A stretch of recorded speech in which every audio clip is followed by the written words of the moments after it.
Hello guys, welcome to my YouTube channel. मेरा नाम निधि है और आज हम डिस्कस करने वाले हैं ओरल फीडिंग के बारे में। इसके अंदर हम कंप्लीट स्टडी करेंगे ओरल फीडिंग के बारे में। तो आइए वीडियो को शुरू करते हैं। सबसे पहले हम देखेंगे ओरल फीडिंग क्या होता है। तो ओरल फीडिंग का मतलब होता है taking food, liquid and medicine through the mouth. यानी जब हम फूड और लिक्विड और मेडिसिन को माउथ के थ्रू इनटेक करते हैं। ये नॉर्मल वे होता है पीपल्स का ईट करने का और ड्रिंक करने का। इस प्रोसेस के अंदर आपकी चेविंग, सॉल्विंग और मूव फूड का जो मूवमेंट होता है वो माउथ से स्टमक तक होता है।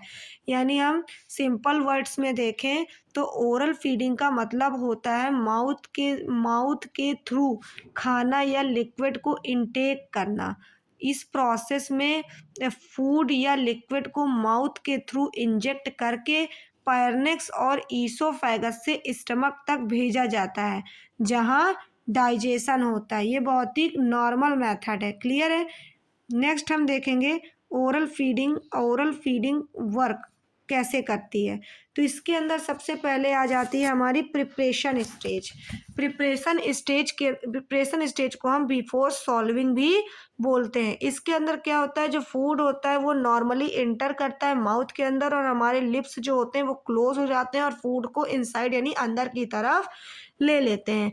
जो टीथ होते हैं वो चौ करते हैं, चू मतलब चबाना, चबाते हैं खाने को और सलाइवा को मिक्स कर देते हैं फूड में, जिसके कारण जो हमारा फूड होता है वो सॉफ्ट हो जाता है और इजी टू सोलो होने में मदद मिलती है। और टंग क्या करती है, टंग जो होती है वो मूव करती है फूड को माउथ के अंदर चारों तरफ और कलेक्ट करती है एक बॉल के रूप में, जिसे हम बोलस बोल देते हैं।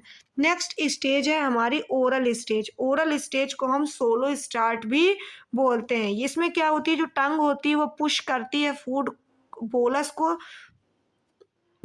बैक ऑफ द थॉट। क्लियर है। इसमें this is only stage that we can control voluntary. यही एक ओनली स्टेज होती है जो कि वॉलेंट्री कंट्रोल करती है। हमारी बॉडी पे दो तरीके के कंट्रोल पाए जाते हैं। एक होता है वॉलेंट्री कंट्रोल, एक होता है इनवॉलेंट्री कंट्रोल।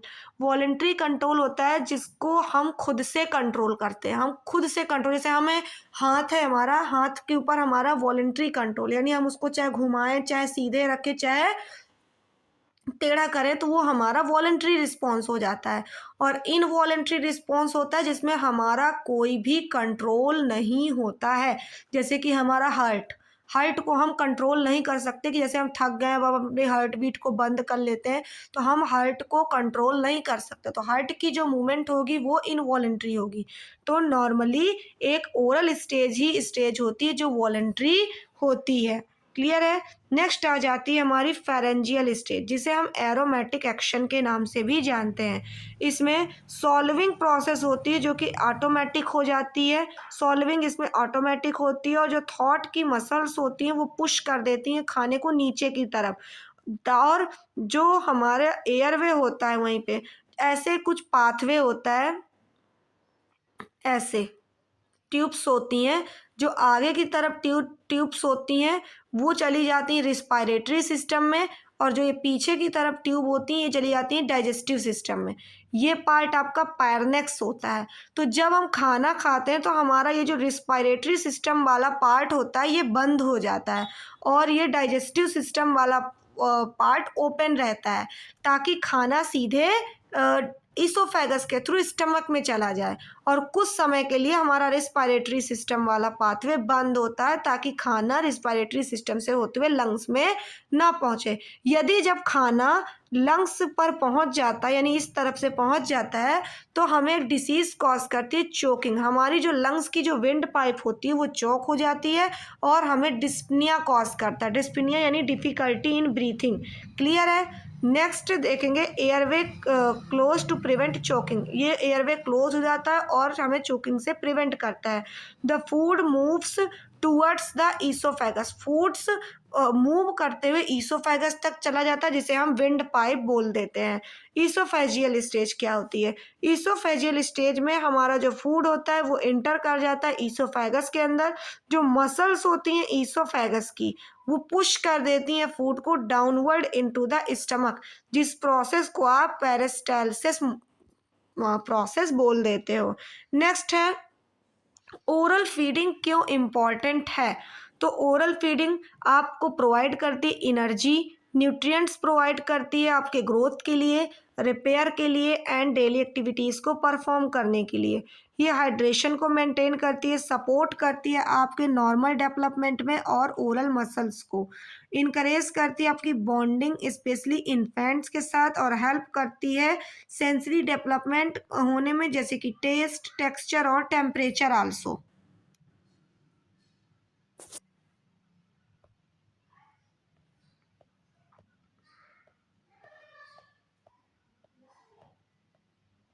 नेक्स्ट हम देखेंगे types of oral feeding.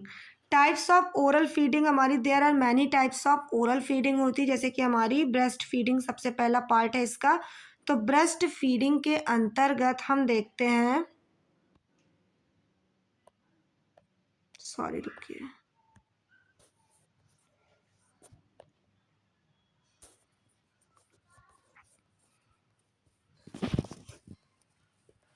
Breast feeding के अंदर हम देखेंगे जो बेबीज होते हैं वो ड्रिंक करते हैं milk directly from the mother breast. Mother के ब्रेस्ट से बेबीज डायरेक्टली मिल्क को फीड करते हैं, जिसे हम ब्रेस्ट फीडिंग बोल देते हैं। बॉटल फीडिंग का मतलब होता है जब इन्फेंट डायरेक्टली आपके ड्रिंक करते हैं मिल्क को बॉटल की हेल्प से, तो वो हमारी बॉटल फीडिंग हो जाती है। स्पून फीडिंग यानी हम ये यूज़ करते हैं बेबीज़ के ऊपर, एल्डरली पीपल्स के ऊपर, जो कि आपको सॉल्विंग प्रॉब्लम्स क्रिएट करती हैं। क्लियर है? इसमें हम स्पून की मदद से बेबीज़ को या एल्डरली पीपल्स को फीड करवाते हैं।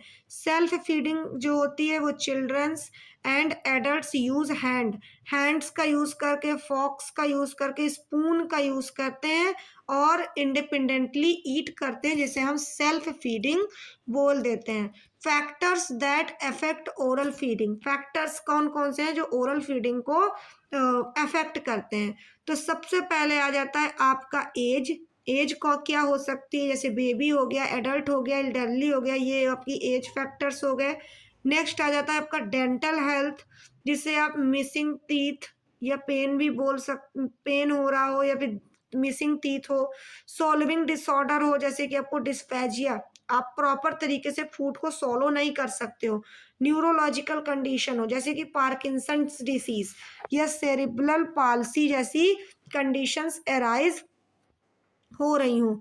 बिहेवियरल डिसऑर्डर हो, जैसे कि पुअर एपेटाइट, आपको भूख न लग रही हो प्रॉपर तरीके से, या आपको एंजाइटी हो। टेक्सचर ऑफ फूड, या फिर फूड आपका सॉफ्ट हो, सॉलिड हो या फिर लिक्विड फॉर्म में हो।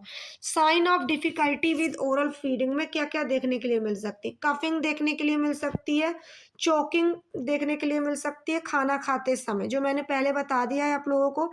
Food coming out of the mouth और नोज, हमने मुंह से खाना खाया लेकिन वो नाक से बाहर आ रहा है, यानी एक तरीके से कभी कभी होता है ना कि हम मुंह से खाना खाते हैं और नाक से आ जाता है। Taking a very long time to eat, लंबे समय तक यदि आपको खाना खाने में लग रहा हो। डिफिकल्टी इन चीविंग डिफिकल्टी हो रही हो, या wet and gurgly voice after swallowing, आपको वेट और गोरगुली वॉइस आ रही हो सॉल्विंग के टाइम पे। ड्रूलिंग जैसी प्रॉब्लम्स एराइज हो रही हो, या फ्रिक्वेंट चेस्ट इन्फेक्शन एराइज हुआ हो, तो आप स्पीच थेरेपिस्ट या डॉक्टर की मदद से आप अपनी एबिलिटीज़ को इवेलुएट करवा सकते हैं। नेक्स्ट हम देखेंगे सेफ फीडिंग टिप्स क्या क्या होती हैं। तो सबसे पहले sit upright during after meals, हमें खाना खाने से पहले बिल्कुल सीधे अपराइट पोजीशन पे बैठना चाहिए। Take small bite and sips, हमें छोटी छोटी बाइट्स लेनी चाहिए, ये नहीं कि हमने एक साथ एक रोटी के 4 हिस्से किए और सीधे सीधे हमने बड़े बड़े बाइट लिए और सिप कर गए। हमें सिप करना है, मतलब कि हमें अच्छे से खाने को चबाना है और फिर बाद में हमें उसको डाउनवर्ड यानी उसको पुश करना है। हमें धीरे धीरे खाना है, फास्टली ईट नहीं करना, जिससे कि हमारा जो फूड है वो मतलब प्रॉपरली सॉलो हो सके। अवॉइड करना टॉकिंग व्हाइल ईटिंग करते समय हमें टॉक करना अवॉइड करना है। चूज करना हमें अप्रोप्रिएट फूड टेक्सचर, जिससे जो कि सॉफ्ट हो, प्योर्ड हो और जो हमें ज़रूरत है। इंश्योर गुड ओरल हाइजीन, हमें गुड ओरल हाइजीन को भी देखना है। तो आज के ओरल फीडिंग वाले टॉपिक पे इतना ही। यदि आपको इस टॉपिक से रिलेटेड डाउट सारे क्लियर हुए हों तो चैनल को लाइक करें, सब्सक्राइब करें एंड बेल आइकन को प्रेस करें। Thank you.